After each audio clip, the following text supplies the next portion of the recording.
ऐका ऐका माझं ऐका, मला जरा एक खूप महत्त्वाचं काम आहे, तर जर मी नाही आलो तर चालेल का? काय सांगता? अच्छा ठीक आहे, चालेल, बघतो. हां करतो, काहीतरी करतो. चालेल, हो. काय झालं? अगं ते त्या दिवशी मी कोकणात गेलो होतो, तर ते कॅन्सल झालं होतं ना, तर त्यांचाच फोन होता. ते म्हणाले की परत एकदा सगळे सरपंच भेटणार आहेत एकाच ठिकाणी. तर मी जर आलो तर म्हणजे बोलणं पण एकाच ठिकाणी होऊन जाईल ना, नाहीतर काय होईल की प्रत्येक गावात जाऊन सगळ्यांना मला भेटावं लागेल. मग जा ना तुम्ही. अरे कसं जाऊ सावली, उद्या तुझा कार्यक्रम आहे ना.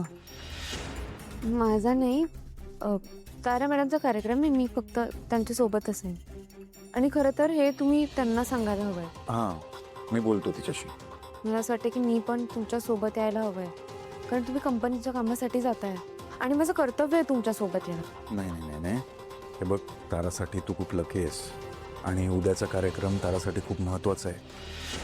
तू जर नसलीस तर कार्यक्रम होणार कसा?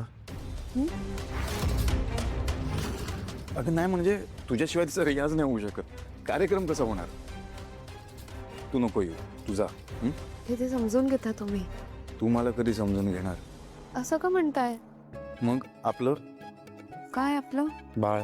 तुम्हाला दुसरं काही सुचतच नाही ना? तू माझ्या समोर असलीस ना, काही सुचत नाही मला. मग मी जाऊ? जा. उद्या सगळीकडे माझ्या बायकोचं खूप कौतुक होणार. डार्लिंग काय झालं? अगं मी एवढा खुश आहे आणि तू शांत काय आहेस? काय झालंय? काही नाही. खोटं नाही बोलायचं माझ्याशी. सांग ना प्लीज, काय झालंय? सोहम, मला असं वाटतंय की उद्याचा शो संपला की मी गाणं थांबवावं. डार्लिंग अगं काय बोलतेस तू? उलट नव्या जोमाने तू गाणं गायला पाहिजेस. आणि तुला माहितीये ना, त्या लोकांनी 10 शोचं कॉन्ट्रॅक्ट केलंय तुझ्या बरोबर. यार सोहम, तू काय बोलतोस ना ते मला कळतच नाही. कधी एक बोलतोस, कधी दुसरा बोलतोस, कधी माझ्या बाजूने बोलतोस, कधी मम्माच्या बाजूने बोलतोस. काय चाललंय तुझं?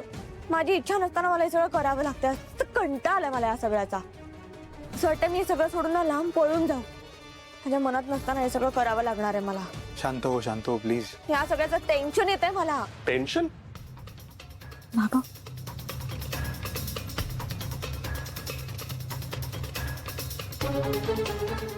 तारा, तुला टेन्शन येणं स्वाभाविकच आहे. उद्या खूप मोठा दिवस आहे तुझ्याकरता. अगं पण काळजी करू नकोस, तुझ्या कार्यक्रमाची अगदी जय्यत तयारी झाली आहे. अगं मी जातीने लक्ष घातलंय ना त्यामध्ये. फक्त तू एक कर, आता ऐन वेळेला तुझा निर्णय बदलू नकोस. बाबा, तुझ्या बायकोला समजाव, ऐन वेळेला काय करेल त्याचा नेम नाही. हो डॅड, तुम्ही काळजी नका करू. नाही तसं वागणार. मला ना हजारो लोकांसमोर माझ्या सुनेचं कौतुक होताना बघायचंय. आणि मला माझ्या बायकोचं. डॅड तुम्ही बघाच, उद्याचा शो ती एकदम कमाल करणार. बाबा, मी तुमची इच्छा नक्की पूर्ण करेन. I am sure. आणि चला आता झोपा. उद्या मोठा दिवस आहे, दगदग होणार आहे तुमची. Thank you so much dad. चला चला झोपा.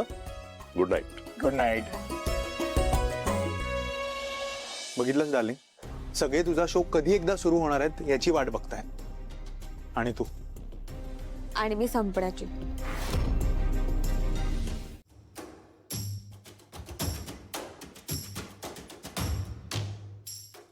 भैरवी, इतकी वर्ष खूप सहन केली तुझी नाटकं, पण आता खूप झालं. Enough is enough. तुझी वेळ आता संपणार आहे. इनफॅक्ट संपलीच आहे. Your time is over. उद्या तुझं जगच मी उद्ध्वस्त करणार आहे. माझ्या मुलीला इतकी वर्ष तू माझ्यापासून तोडलंस, तिला माझ्यापासून लांब ठेवलंस, पण आता नाही. आता मी तिला सत्य सांगणार आहे की बेटा बेटा मी तुझा बाप आहे ग. मीच तुझा बाप आहे. ज्या यातना मी भोगल्या त्याच्यापेक्षा जास्त यातना तुला मी भोगायला लावणार आहे. येस, मी माझ्या मुलीला परत मिळवणारच. मी तुला उद्ध्वस्त करणार Bhairavi. I will finish you. I will finish you. माहितीये मला सारंग सर, पण तरी काही बदल झाला तर, तुम्हाला 1-2 दिवस राहावं लागलं तर? नाही राहणार आहे मी तिथे. मी नाहीच राहू शकत तिकडे, माहितीये का? का? कारण मी तुझ्याशिवाय नाही राहू शकत सावली. आता पण मी तुला मिस करायला लागलो, आत्ता जायच्या आधीच मिस करायला लागलो. बघ किती मिस करतो मी. नाही राहू शकत तुझ्याशिवाय सावली. Sarang sir, I am so sorry, I didn't mean to disturb. म्हणजे मी जाईन लगेच. काय काम होतं? सारंग, अजूनही तुला शंका आहेच का?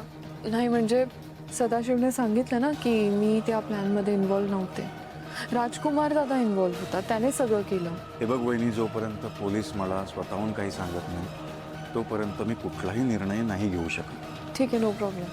मी ॲक्च्युली सावलीला भेटायला आलेले. सावली, उद्या इव्हेंटला आपण एकत्र जाऊया?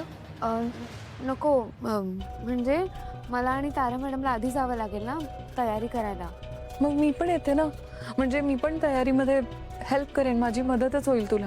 अगं जा जा, ती स्वतःहून म्हणते ना की ती मदत करेल. हां, साक्षण खूप दुर्मिळ असतो, परत परत चान्स नाही मिळत. जा. ठीक आहे, तुम्ही आम्हाला थिएटरमध्येच भेटा. ठीक आहे.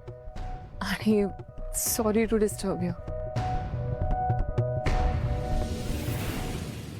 सावली, मला माहिती आहे उद्याचा दिवस तुझ्यासाठी खूप महत्त्वाचा आहे.